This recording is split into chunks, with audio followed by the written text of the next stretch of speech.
que había una falta de actualización y especialización continua profesional y sobre todo una falta de actitud de servicio y que fuera humanista y que no se olvidara nunca la ética profesional. En el tercer párrafo vimos que en el estado de Querétaro quien asume la responsabilidad de la atención a la salud mental de la población, dice aquí que es el CESAM. Yo le anexé el Hospital General de Querétaro. En el CESAM no solamente se admiten pacientes que tienen seguro popular, se admiten pacientes de SEDENA, del IMSS y del ISSSTE. Aunque aquí el comentario del documento se refiere a, digamos, la atribución de la responsabilidad de la salud mental en el Estado. Aunque existen otros espacios de atención, la Secretaría de Salud por ley es la que se encarga de ofrecer los servicios de atención de salud en general. Pero no hay una dirección de salud mental que tenga a su cargo todo esto que implica planeación, diseño, investigación, capacitación en torno a la salud mental. Quien asume esa función es la instancia principal, que es el CESAM. El CESAM tiene a su cargo los programas, la salud mental de la población. Aunque existan programas y acciones en otros hospitales y en otras jurisdicciones, a quien le debemos de reclamar la salud mental de los queretanos es al CESAM, porque es quien asume la representación legal de la Secretaría de Salud para este rubro. Así como, por ejemplo, hay un programa estatal del adolescente, de la violencia, pues a ellos les tenemos que reclamar la eficiencia de los programas y servicios. Por eso puse yo el CESAM, aunque sí efectivamente hay otros hospitales y centros, no solamente en Querétaro, en San Juan del Río y en otras jurisdicciones sanitarias. De hecho, no señalo el programa que tienen CESAM del trabajo de atención en salud mental en la sierra, que no es que tengan un centro, no es que tengan un psiquiatra o psicólogos allá, sino que el tipo de problemáticas que los médicos de salubridad tienen allá se revisan vía el programa de telemedicina desde aquí. Y ya no tiene que estar viniendo el paciente, los familiares. Es un programa interesante. Pero me enfoqué más en esto de la responsabilidad. Otra cosa que vimos que era importante y que nos está cubriendo aquí es que el profesional de la salud mental en general acuda a psicoterapia y acompañamiento psicológico y a tratamiento psiquiátrico en caso necesario.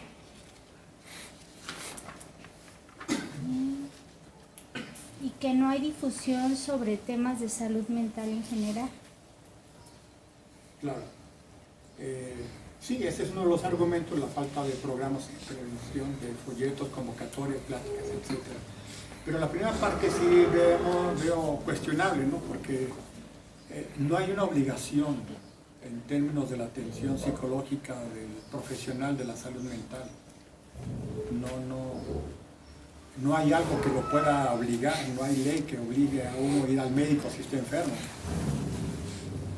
Hay una recomendación, y la recomendación se da a partir de la formación, se da a partir de las circunstancias o de los programas institucionales. Por ejemplo, en las escuelas de psicología se recomienda que los estudiantes sigan un proceso terapéutico, no como psicoterapia, sino como análisis para revisar cuestiones personales, pero no todos lo siguen.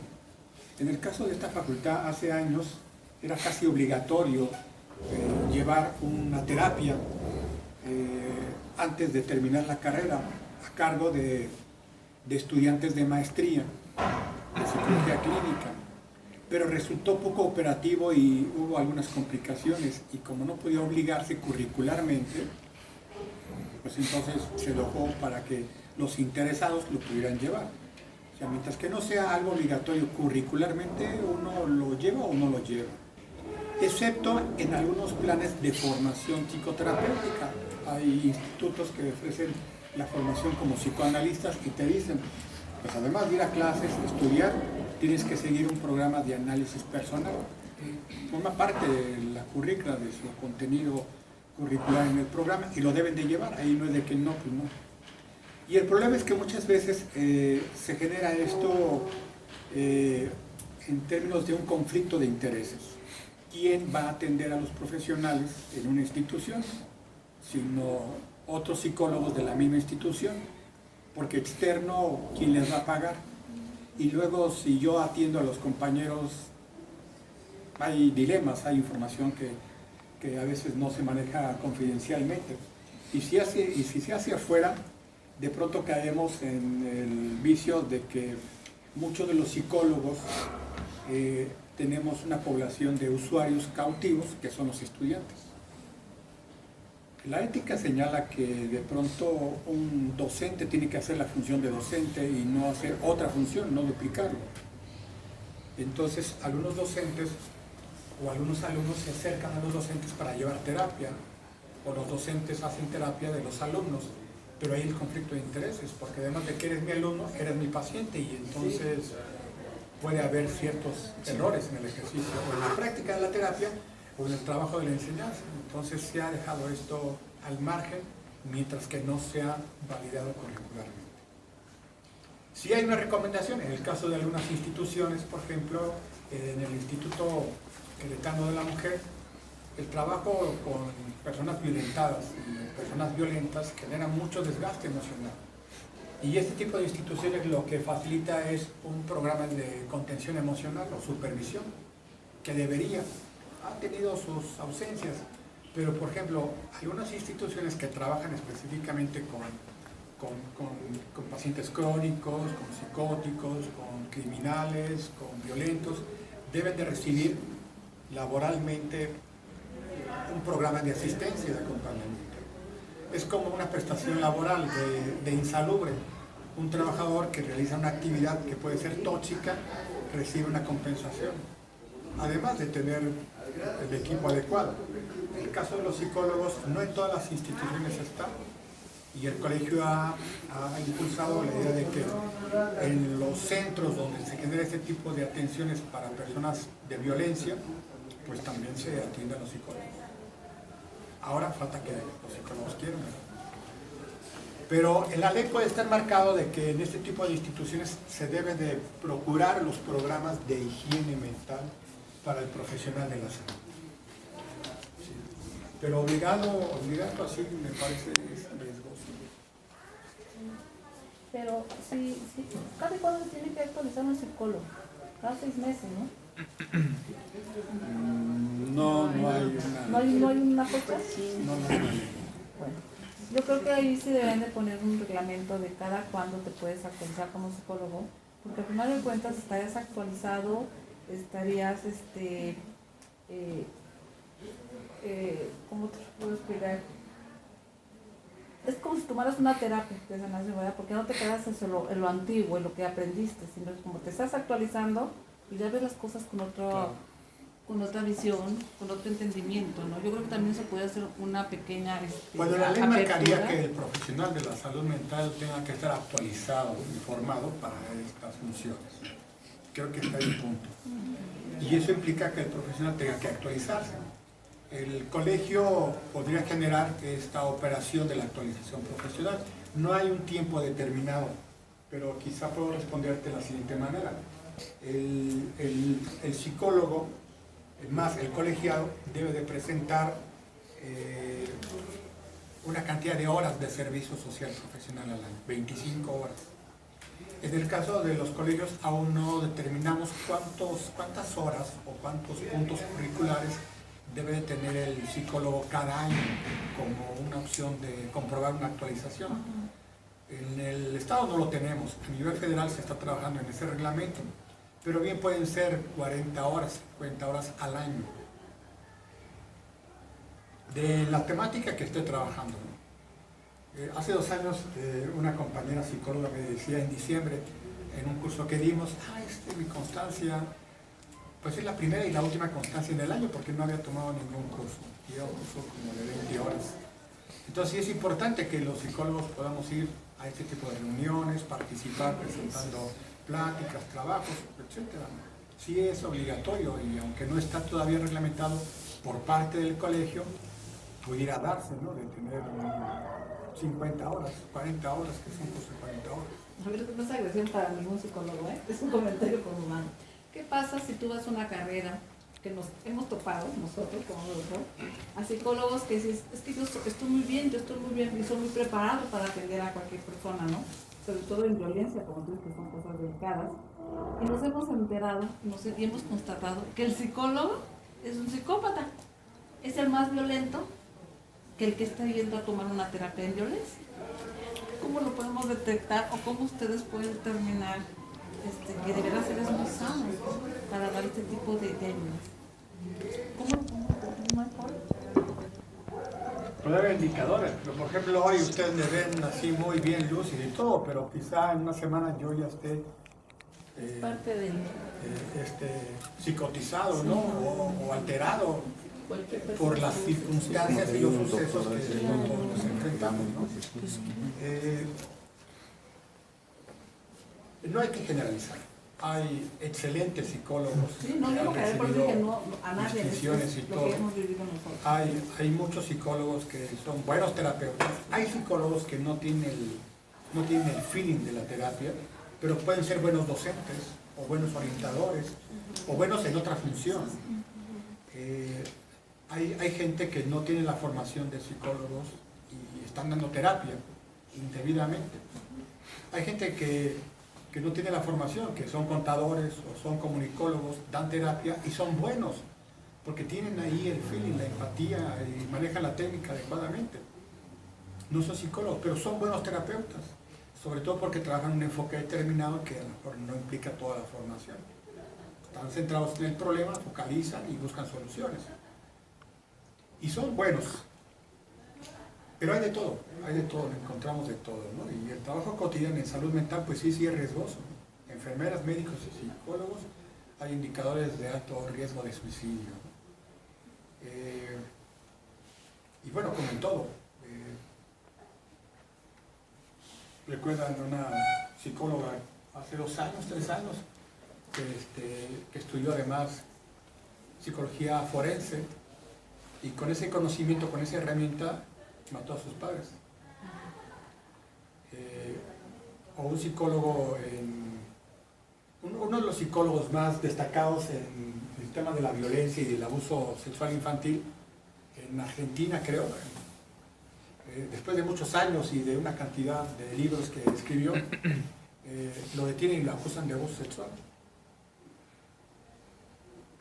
Hay de todo, y de pronto las circunstancias pues no las podemos controlar fácilmente, y pasa con los médicos y con cualquier otro profesionista.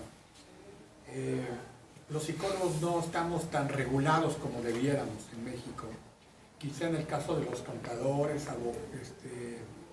arquitectos, evaluadores, ingenieros, se les pide por cuestiones laborales colegiación, certificación, actualización. Y en el caso de los psicólogos, no nos pide la autoridad, no nos pide muchas acreditaciones. El usuario mismo no nos pide. Sí, sabemos muchas quejas de los usuarios, pero cuando entra a un consultorio un usuario, pues no identifica que ese psicólogo está colegiado, tiene su título, tiene su cédula. No pedimos informes, o no piden informes, datos. Me hablan, oiga, recomiéndenme a un psicólogo que... Yo le digo, vaya a la página de internet del colegio y ahí hay una lista, ¿no? Y identifique. De eso yo les puedo recomendar. Pero a otros, pues, no lo sé. Yo creo que mientras que el colegio pueda... El colegio, ya hablo del colegio, que son todos los psicólogos. Mientras que nosotros mismos podamos implementar acciones y programas que tengan que ver con el cumplimiento de la ética, la responsabilidad, la actualización y la formación, pues está bien, ¿no? Pero pues tenemos detalles que estamos trabajando. Y no somos los únicos, y no somos los malos, pues, en las profesiones. En el caso del colegio médico, por ejemplo, formo parte del colegio médico, están inscritos como 1.200 médicos. Y a las reuniones mensuales que se organizan, acudimos 20, 30, 40. En las elecciones van 150, 200. No hay interés. No hay interés. Quisiera estar como en Brasil, por ejemplo. Es sus congresos en Brasil llegan 30, 40 mil psicólogos. Hay 200 mil psicólogos colegiados en Brasil. Bueno, Brasil. ¿Cuántos psicólogos habrá en Brasil que no hay en México? En Argentina. En cada familia hay un psicólogo, según se dice. Ok, señor. Adelante. ¿Algo más? De nuestra parte sería todo lo que realizamos. Bueno, esta es la presentación de lo que... Después iniciamos con la parte de la presentación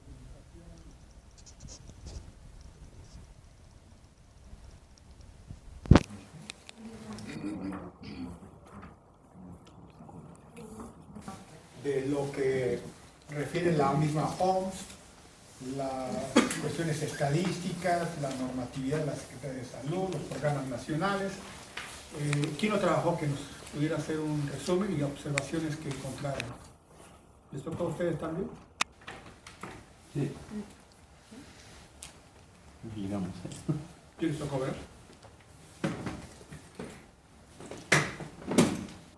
Bueno, primeras observaciones no. Pero un poco de esto les platiqué al inicio en la charla, que tiene que ver con lo que ya dispone la Organización Mundial de la Salud. De hecho, retomamos como definición de salud mental lo que la misma OMS refiere, aunque del concepto temático que ustedes revisaron, pues hay otras posturas y conceptos que se manejan, pero obviamente todas las leyes en salud mental hacen referencia a lo que la OMS dice. No solo la ausencia de enfermedad, sino el equilibrio y el bienestar psicosocial de la persona. Y sobre todo, lo último que la misma OMS retoma es la corresponsabilidad. Esto es, hasta hace años le dejaban al Estado la responsabilidad para generar salud en la población.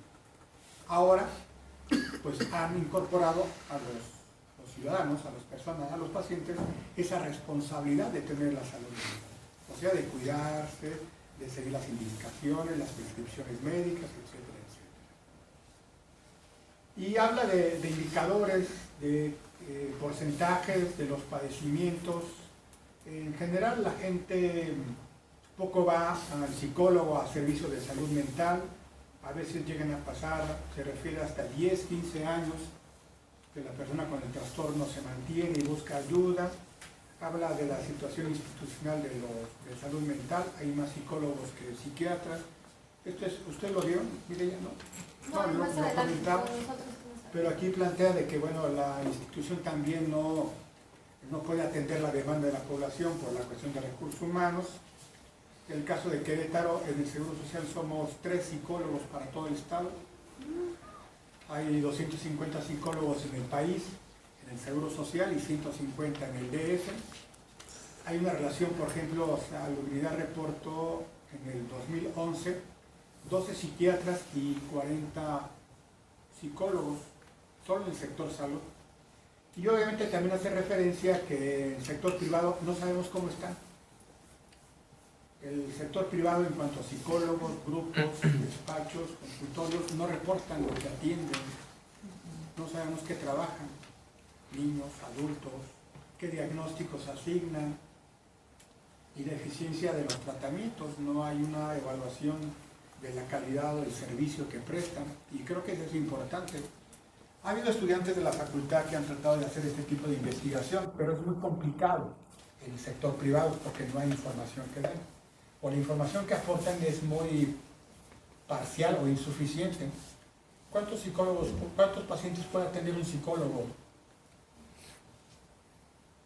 al mes en lo privado? Bueno, a la semana. 5, 10, 15, 1. Es muy variable. ¿Cuánto tiempo dura un tratamiento? Muy variable. Una consulta. En una consulta. Hay una técnica de trabajo de una sola consulta. Pero normalmente estamos hablando de un programa de atención de 10 a 12 sesiones. Hay quien más, sobre todo el enfoque analítico, pues se lleva mucho más. No son 10 o 12 sesiones, son 3 o 4 o 5 años. Pero En algunas investigaciones en España y algunas en psicólogo, con un profesional de la salud mental y psicología, es 4.7.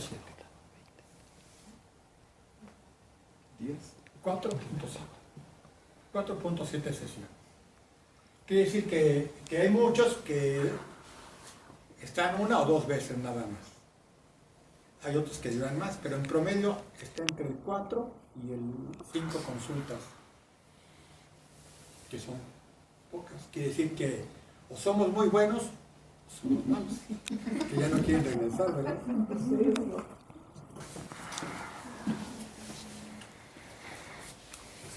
Y bueno, pues al final plantea que estas estadísticas deben de integrarse en un área que la misma ley tendría que retomar, que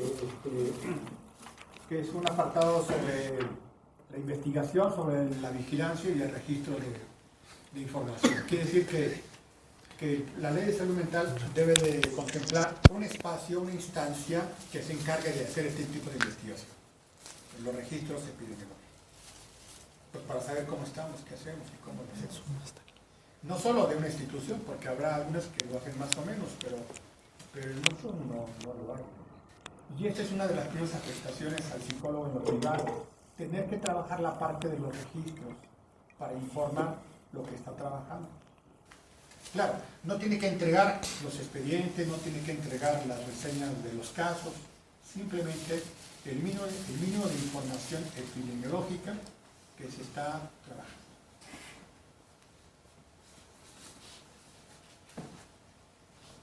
Después la siguiente parte, el otro apartado tenía que ver con el cumplimiento de los derechos humanos y de algunas disposiciones generales de ley. ¿Quién no trabaja? No sé si nos tocó a nosotros. Bien. Nos tocó como la parte sencilla porque está como muy claro, realmente habla acerca de las definiciones como tal de la OMS, de lo que dice derechos humanos, de las normas especiales, de los planes de desarrollo del 2013-2018, de los reglamentos que hay. Entonces realmente nada más pusimos como 4 observaciones de los documentos, de la revisión del documento. Una fue que aparte de incluir las normas y las leyes, sería bueno incluir los tratados internacionales.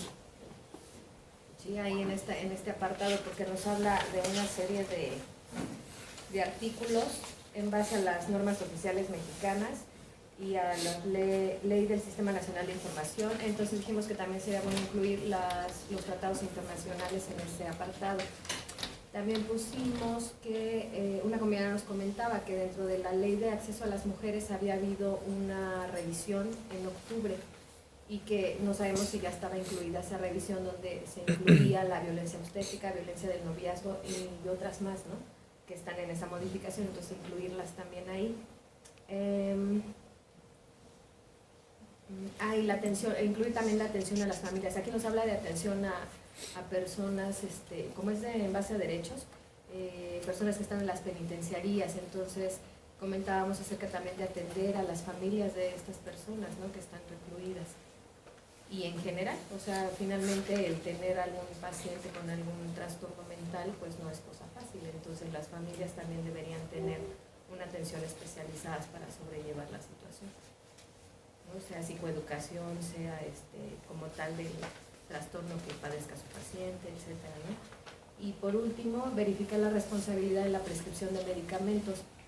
En cuanto a lo que decimos que nos comentabas, ¿no?, de la receta, de lo foliado, de tratar de medicar de la manera adecuada, ¿no?, sea menos, sea más, pero de la manera adecuada.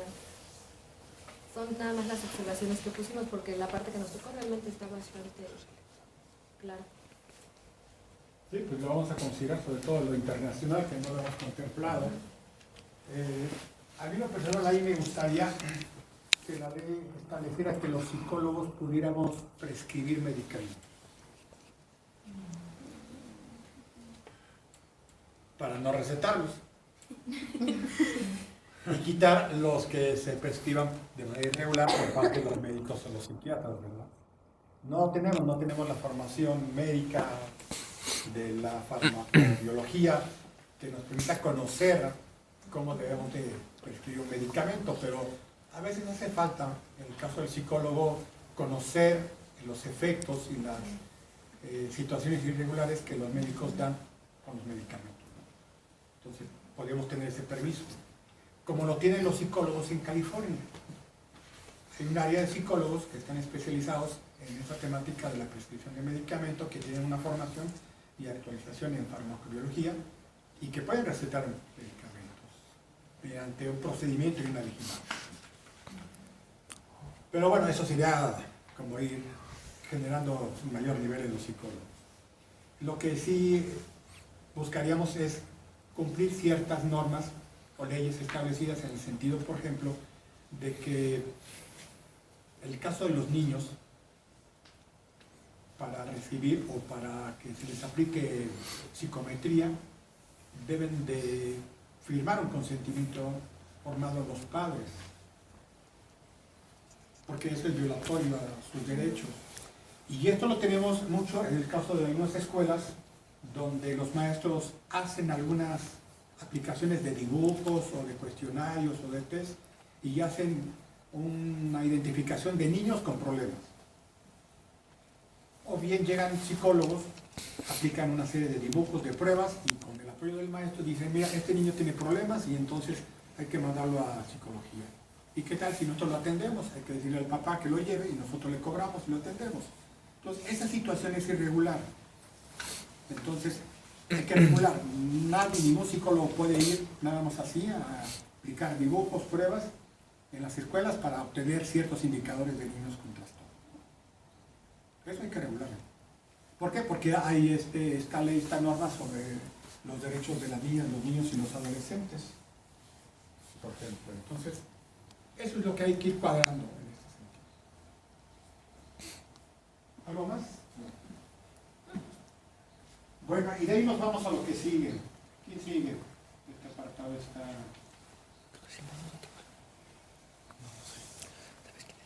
Y aplicamos o manejamos aquí algunos documentos que son normas, pero hay muchos más que tal vez como psicólogos podemos utilizar, no están contemplados, lo vamos a revisar.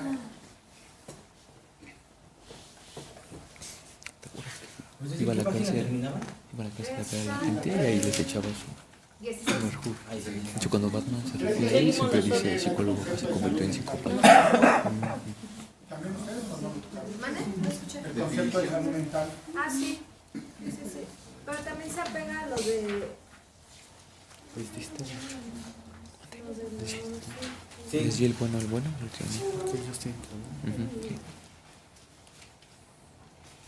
Está en la página 13. Dice, la salud mental es un fenómeno complejo determinado por múltiples factores sociales, ambientales, biológicos y psicológicos e incluye padecimientos como la depresión, la ansiedad, la epilepsia, las demencias, esquizofrenia, trastornos generales del desarrollo, algunos de los cuales se han agravado en los últimos tiempos.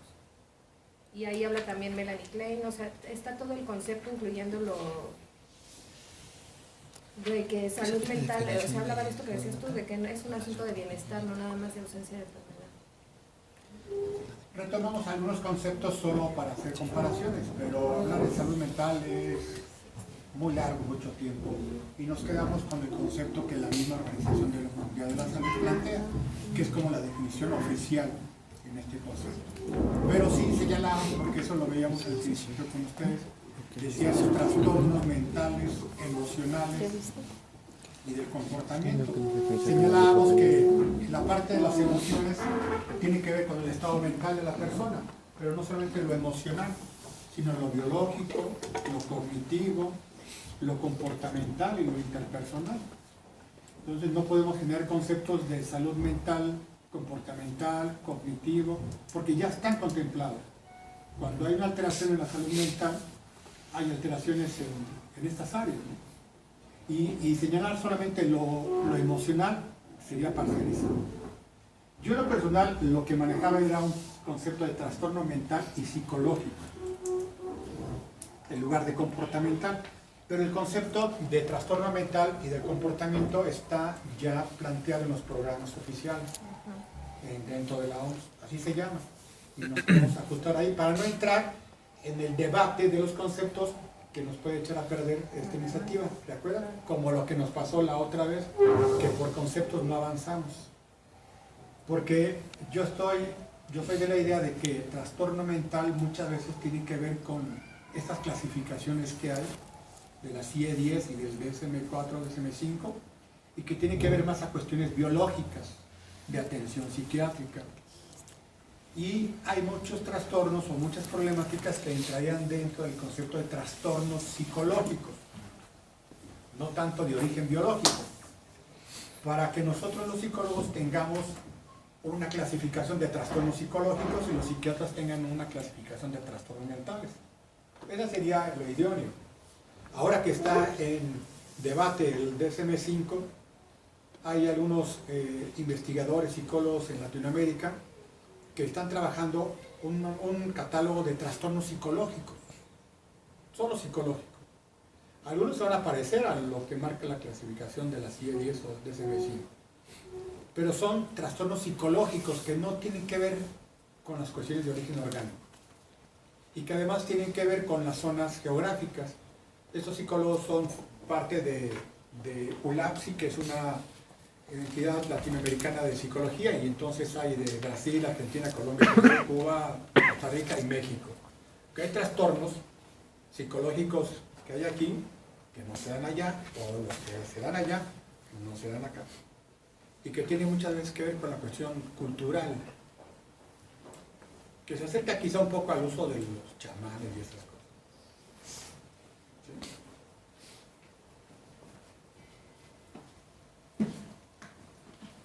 Y vamos avanzando ya para terminar. ¿Qué sigue? Con los trastornos mentales y del comportamiento. 4. ¿Quién le tocó ese apartado? ¿Alguien le tocó? No lo vieron. No, porque empezamos la 17 nosotros. La 16. Voy a pedirles, como les dije, un ejemplar del documento que les tocó trabajar en equipo. Y a algunos les va a tocar quedarse con el resto del documento. Ustedes lo pueden revisar y pueden hacer observaciones en casa y después enviarnos por correo. Esto lo manejamos en términos de que fue algo que se discutió. ¿A qué le hacemos caso? ¿A la CIE-10 o al DSM-5? ¿A cuál usamos normalmente? La clasificación diagnóstica DSM-4, el 5, la CIE-10, pues era un debate, porque aunque algunos se parecen, pues hay diferencias, y sobre todo ahora con el DSM-5 que ha sido cuestionable, y que algunas organizaciones han decidido no ajustarse a ellos. Decíamos, la CIE-10, así como está, es la que tenemos que utilizar, porque es la que la Organización Mundial de la Salud utiliza, y es la que las instituciones de salud utilizan para los diagnósticos médicos y mentales. Entonces tenemos que hacer uso de eso, sin descartar lo que ha estado trabajando DSM-5, ¿no? Y esperemos que en 2 años la CIE-10 se convierta en CIE-11 y entonces ya tenga algunas actualizaciones.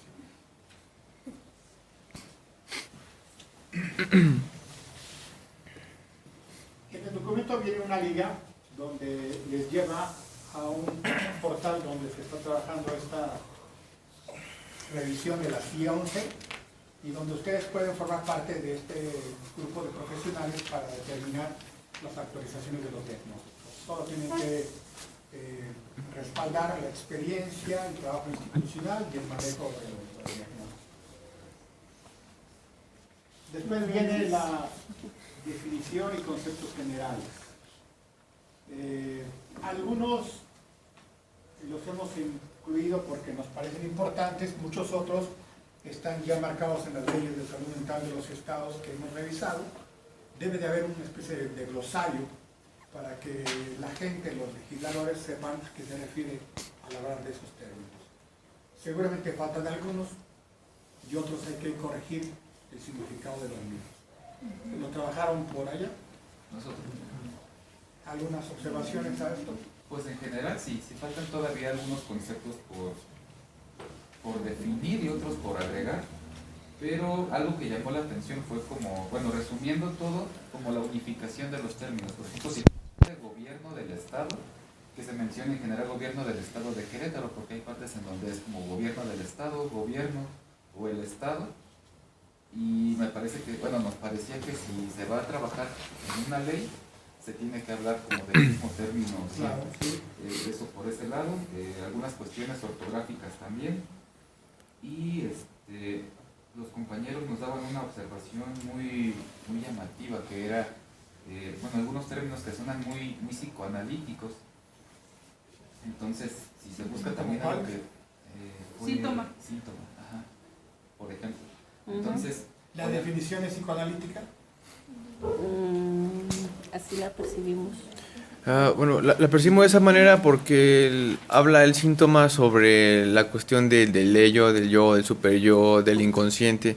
Entonces decíamos que tal vez convendría que la definición fuera un poco más genérica y más integrativa para quien sea que la utilice le funcione la definición. Porque comentamos, si viniera algún niño con algún retraso en el desarrollo, pues no podríamos hablar de síntomas del inconsciente, ¿no? Porque es una cuestión pues, meramente orgánica. Entonces, bueno, eso era la observación que hacíamos nosotros al respecto. No sé qué opinen aquí los demás. y bueno, dentro de esto mismo era contrastar la definición con la de la OMS. Decíamos, en dado caso que sea la misma, bueno, pues se queda y es así, pero hacer como ese contraste. Claro. Sí, no, tienes razón, no lo había dado cuenta. Yo no hice todo el documento, entonces... Sí nos dijeron que fue. Sí, ya lo chequé. Porque el concepto de síntoma no es propiamente psicoanalítico, es médico, pero la definición que está ahí sí habla de cosas inconscientes. Sí, y en general tiene que ver con esto, ¿no? Con agregar algunos conceptos, dejar como más claro a qué se refiere. ¿Ya ustedes hicieron ahí alguna propuesta Así es, de ahí conceptos? está. Sí, unas no, anotaciones. Muy claro. Seguimos. Muy clarito. ¿Quién tocó ver el punto 6 de acciones institucionales? Todavía hay. También nosotros, sí. Sí. ¿Vieron algo? ¿Comentaron algo? Sí, la cuestión de agregar también, no sé si tú quieres hablar de esto. Sí, mencionar también las campañas de sensibilización. Sí, como... Cuestiones de discriminación que también se tienen que hacer en la forma de intervenir dentro de la... Bueno, es que se menciona Agregarlo. una serie de acciones, pero está como la propuesta también de anexar. En el caso de la ley no viene ese apartado tal como él señala, sino es un apartado donde indica servicios. La intención es que estas acciones estén enfocadas a este esquema que les planteaba, que es la protección, promoción, prevención, atención, tratamiento y rehabilitación, que es la línea de servicios en salud mental. Esa sería dentro de promoción. Y entonces la parte de la promoción, que ya en la ley habría que señalar, la promoción es esto y quién se hace cargo y en qué consiste. ¿Es el apartado qué? 7. No, ese es otro apartado. Sí. En el apartado 7 alguien lo vio, programa estatal. También nosotros. También. Nos tocó más gordito. Ah, ya. Sí, era como la aclaración entre comunidad y sociedad. Sentimos como que en algunos puntos era muy, o sea, se usaba indistintamente o como sinónimo. Entonces, si se pudiera como aclarar, también incluso poner como una definición de cada uno. Sí, a veces lo usamos de manera indiscriminada, pero en términos de la ley, un concepto mal usado ya se modula. Así es. Exacto. Sí, por eso. Entonces sí hay que pensar en eso. ¿Algo más? Principalmente era eso. El apartado 8 nos tocó también. El sistema de salud mental no está trabajado. Pero las mismas leyes de salud mental tienen contenidos diferentes. Hay similitudes en algunos y esto es lo que hemos integrado. alguien nos decía, ¿por qué no incorporamos en el sistema lo que es el hospital psiquiátrico o el hospital de salud mental? Pero decíamos que eso pues tiene que ver más con la cuestión de la política en presupuesto. No podemos para su funcionamiento la cuestión del centro hospitalario de salud mental. Hay un centro hospitalario, llámese como se llame, pero hay un centro hospitalario, lo cual puede ser en términos de un área o una unidad del hospital general. De acuerdo a los reportes de salubridad, en Querétaro hay una cama psiquiátrica en un hospital. Una cama. De acuerdo al Plan Nacional de Salud Mental, para este año tendría que haber 10, por lo menos, en cada estado. Y para el 2020 tendría que haber por lo menos 30. Pero aquí solamente hay una cama sensable. Yo creo que hay más camas, ¿verdad? Pero no se utilizan para esa finalidad. En el Seguro Social luego tenemos 4 o 5 pacientes psiquiátricos hospitalizados por una crisis o por otro intento. Pero señalar que hay una cama sensable psiquiátrica en el Estado implica un área específica. Un área y un personal que atienda a esa cama, a ese paciente. Y no lo hay. No lo tenemos. Entonces, la idea es generar este concepto para que la ley reglamentaria pueda definir la operación del mismo, ¿no?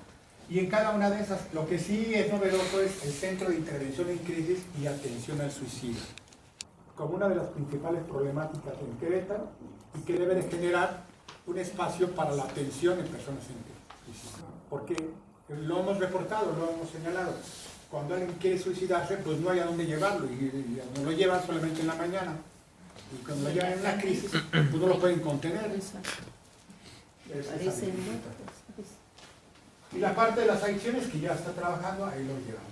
Y la unidad ambulatoria en salud mental ya está, es el CESAM. Se llama ambulatorio el servicio de consulta externa. Y el último módulo de salud mental, que es el espacio en una institución, escuela, empresa y hospital, que se encargue de un área de fomento, de promoción de la salud mental. No tanto de tratamiento o rehabilitación, sino solamente es como el primer contacto. ¿Sí? También se mencionó que faltaría agregar el sistema de investigación, vigilancia, evaluación y permanencia en salud mental, del que habíamos hablado ya en varias ocasiones previas.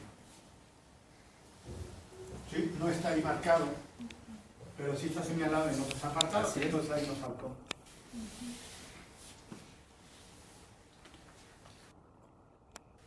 Bueno, me voy hasta el equipo de atención en salud mental. ¿Alguien lo trabajó el 10? Ellos también.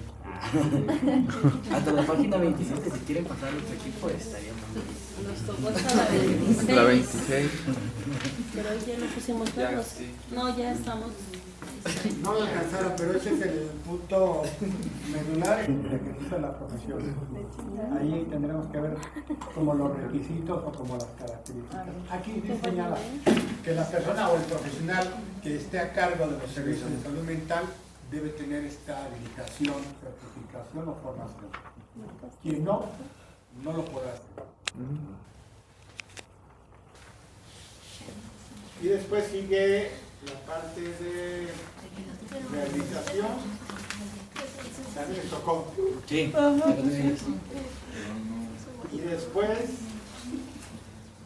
la atención a grupos vulnerables. También ahí. Bueno, pues pasamos al otro equipo de ustedes. Okay. Es la parte de financiamiento y transparencia, ya, y todo lo demás. Bueno, hicimos unas cosas como en generales. Encontramos como el concepto que también se tiene que ampliar. Por ejemplo, la secretaría, y sí mencionar de salud, por ejemplo, nada más esas cuestiones, y nada más nos empezamos como a colocar, o pequeños términos como deberían, y más bien ponemos deberán, o sea, cuestiones así, ¿no? Estábamos encontrando que estaba una parte que se hacía mucho mención sobre el tratamiento, pero faltaba mencionar los conceptos de prevención, atención e intervención. Entonces también como que los colocamos para que se pudieran mantener. Y bueno, creemos que en este como apartado está bien, pero faltaba más desarrollar más aspectos que tengan que ver con la transparencia. Entonces colocamos algunos puntos donde se tuviera que especificar más sobre lo de la transparencia, las como instancias donde que se pueden como encargar de esto, informes de actividades y financiamientos, comités reguladores que estén sujetos a marcos ya internacionales o que están como estipulados, los usos de los recursos y bueno, más o menos como en general esta parte para poder tener como un buen control con la transparencia y las finanzas. Y bueno, en otra parte también vienen como algunos conceptos y entonces empezamos a revisar que sería importante tener el concepto de derechos humanos porque estamos viendo que no está y sería importante también tenerlo como en cuenta. Y ¿a qué te refieres? Por ejemplo, hace mención de qué es lo, igual otra vez, qué es desarrollo, qué es derechos a la salud mental y tiene la definición, pero no está en la definición o no está el concepto de derechos humanos. Ah, ok. En la parte como del glosario, como mencionarlo, y nada más ya colocamos algunos como conceptos que estarían, y el que tiene que ver con prevención de riesgos en la salud mental, y ahí colocamos que sería importante también hacer mención de los medios de comunicación y que tuvieran como una parte donde ellos también fueran agentes cuidadosos en el ejercicio del mensaje en el que mandan, bajo unos estipulados que es de la ONG, ¿no es cierto? OMS, perdón, de la OMS. Eso es como en general lo que todo se trabajó. Bueno, todo este argumento que ustedes pudieron leer, que está contenido en esta cantidad de hojas, 32, y que nos falta todavía, pues tendremos que reducirlo a lo que es el contenido de la ley, que no debe rebasar las 10 páginas. No es cierto. Y si le escribimos más, pues hay muchas más, como eso que tú señalas del procedimiento de los medios de comunicación para la información sobre estos casos, ¿no? Que bueno, ya hay una norma, ya hay una disposición de que no la cumplan, que es otra cosa, ¿no? Pero necesitamos resumir en este articulado, donde no sean más de 10 hojas, que es lo que nos recomiendan los legisladores. Si hubiese algo que necesitaríamos ampliar, tendríamos que señalarlo de manera genérica en un artículo y ya, decían ellos, el reglamento de esta ley tendría que abundar todas estas consideraciones señaladas. Pues entonces eso sería todo. Me entregan los documentos que utilizaron para hacer observaciones, les agradezco mucho. Esto no, nada más entregamos el final. Ya, entonces... atrás tenemos correos. Ok. Mi correo no lo conocen, les indico si lo quieren anotar por si quieren hacer observaciones que hagan llegar por correo. Es abreviatura de psicólogo PSIC. PSIC García, todas minúsculas pegadas sin acento, @yahoo.com.mx.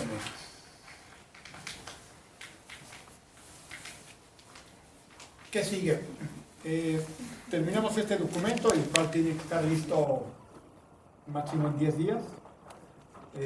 Lanzamos otra convocatoria en donde haremos la consulta directa a algunos organismos, a asociaciones o personas, y entregamos a fin de mes seguramente el documento de manera formal para la legislatura.